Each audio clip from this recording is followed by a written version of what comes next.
Hey, hey, hey, welcome to day one of the Power Couple Catalyst. Today, we're going to be talking about safety and security in our relationships.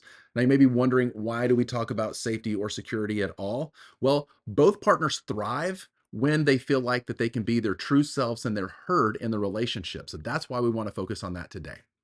Security is what allows us to be vulnerable and truly connect.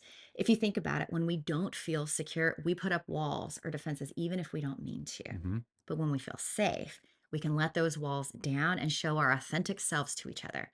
And that's where the magic happens.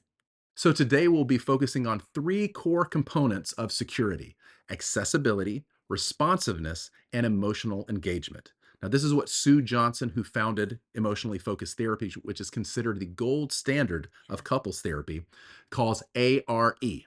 And it's the foundation of any healthy and thriving relationship. Let's break it down.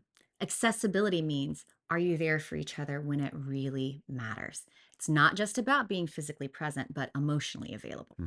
When your partner reaches out, whether it's in a big emotional way or even just in the small everyday moments, do they feel like they can connect with you?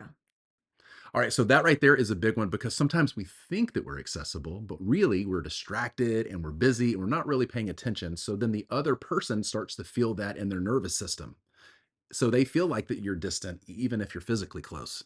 Next up is responsiveness. Now, responsiveness means, can your partner count on you to be there in a moment of need? So when they're feeling vulnerable, stressed, or even they just want to need reassurance a little bit, do they feel like you would respond with care and understanding? Sometimes we think we're responding, but our partner doesn't feel that way. So that's why we're going to actually go into some exercises a little bit later on so we can really dial in and know how to express our emotional needs. And finally, we've got emotional engagement. This is all about being willing to go deep with your partner, sharing your feelings, your fears, and your hopes, and being there when they do the same. Emotional closeness is really the glue that keeps couples together, even when times are tough. Right, because when you are emotionally engaged, it's not just about what's going on the surface. You're actually paying attention to what's going on underneath. And what's going on underneath, when that feels seen and heard, leads to a real sense of connection and security. Now that you have a better understanding of what ARE is, let's move into some exercises to help you put these principles into practice.